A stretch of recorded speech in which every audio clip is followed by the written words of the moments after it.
Assalamualaikum warahmatullahi wabarakatuh. Dengan saya Ida Muthaharah sebagai penyuluh pertanian akan menyampaikan materi tentang pembentukan lembaga keuangan mikro sebagai pemupukan modal kelompok tani.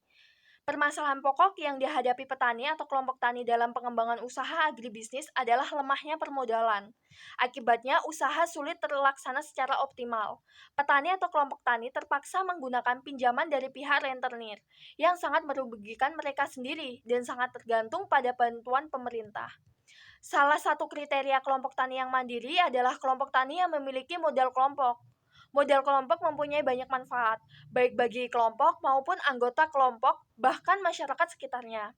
Modal kelompok tani adalah semua aset, baik barang bergerak maupun yang tidak bergerak, yang menjadi milik bersama dan dikelola serta menjadi tanggung jawab bersama dalam kelompok tani tersebut. Nah, apa sih lembaga keuangan mikro itu sendiri?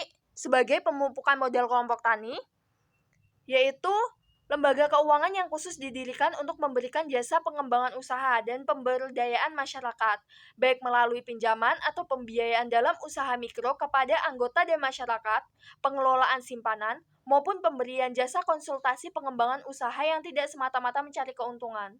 Prinsip pengelolaan modal kelompok itu sendiri yaitu pengembangan modal, pengelolaan modal secara transparan, dan modal terus berkembang.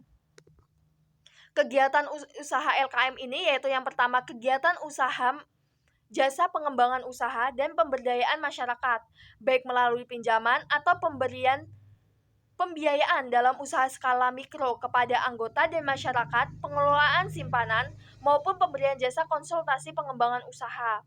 Selain itu juga kegiatan usaha yang dapat dilakukan secara konvensional atau berdasarkan prinsip syariah. LKM dapat melakukan kegiatan berbasis fee sepanjang tidak bertentangan dengan ketentuan perundang-undangan di sektor jasa keuangan. Beberapa cara yang dapat ditempuh untuk melakukan penumbuhan dan pemupukan modal kelompok adalah yang pertama melakukan iuran kelompok, melakukan usaha budidaya kelompok atau jual jasa kelompok, tenaga kerja, ada sewa aset kelompok, dan simpan pinjam. Jadi, kita memiliki banyak cara untuk melakukan kegiatan usaha LKM ini sendiri. Tujuan LKM itu yaitu meningkatkan akses pendanaan skala mikro bagi masyarakat, membantu peningkatan pemberdayaan ekonomi dan produktivitas masyarakat, membantu peningkatan pendapatan dan kesejahteraan masyarakat, terutama masyarakat miskin atau berpenghasilan rendah, sehingga program ini dapat kita gunakan secara maksimal, dapat kita manfaatkan secara maksimal untuk mendapatkan modal usaha.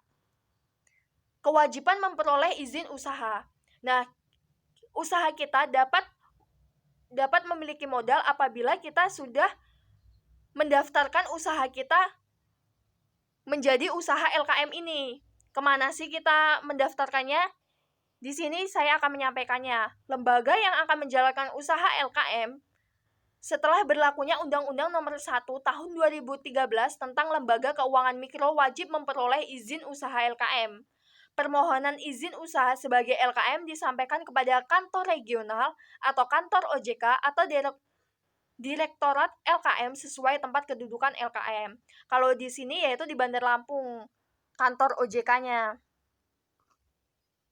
Nah, kelengkapan dokumen permohonan izin usaha LKM, yang pertama akte pendirian PT atau koperasi bagi LKM atau LKMS, daftar susunan direksi, dewan komisaris, dan dewan pengawas syariah, disertai dengan satu lembar pas foto terbaru ukuran 4x6, fotokopi tanda pengenal berupa KTP yang masih berlaku, daftar riwayat hidup, dan struktur organisasinya. Kita harus memiliki atau menyusun struktur organisasi sebelum usaha kita didaftarkan di LKM itu sendiri.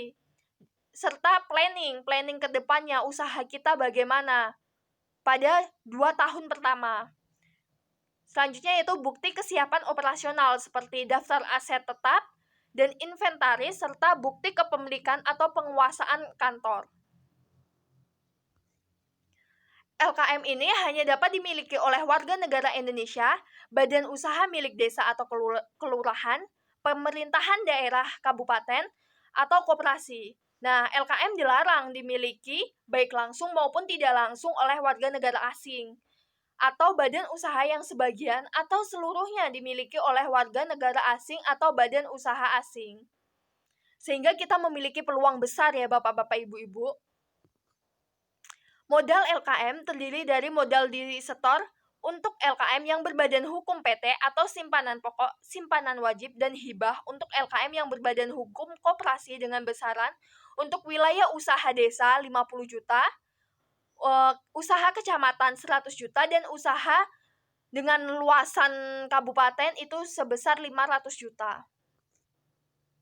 Laporan keuangan LKM, setelah kita mendapatkan pinjaman, kita harus melakukan laporan keuangan LKM itu. LKM wajib menyampaikan laporan keuangan secara berkala setiap 4 bulan untuk periode yang berakhir pada 30 April, 31 Agustus, 31 Desember kepada OJK. Penyampaian laporan keuangan dilakukan paling lambat pada akhir bulan berikutnya. Ketentuan mengenai laporan keuangan LKM diatur dalam Surat Edaran OJK. Jadi Bapak-bapak dan Ibu-ibu jangan khawatir untuk membuat laporan keuangan itu sendiri karena sudah ada draftnya, sudah ada contohnya untuk melakukan laporan keuangan LKM itu.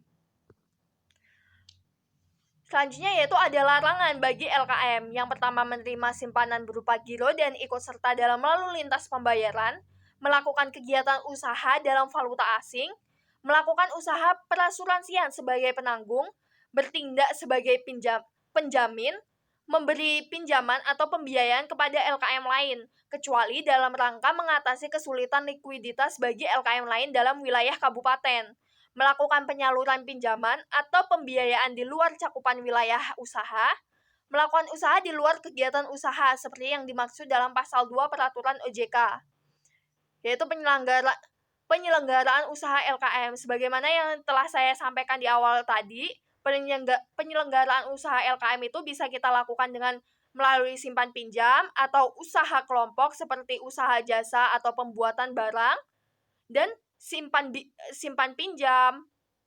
Kita bisa melakukan hal itu. Selain di luar itu kita tidak boleh. Demikianlah tadi penyampaian materi dari saya. Apabila ada pertanyaan, Bapak-bapak dan Ibu-ibu bisa cantumkan di kolom komentar. Saya akhiri, wabillahi taufiq wal hidayah. Wassalamualaikum warahmatullahi wabarakatuh.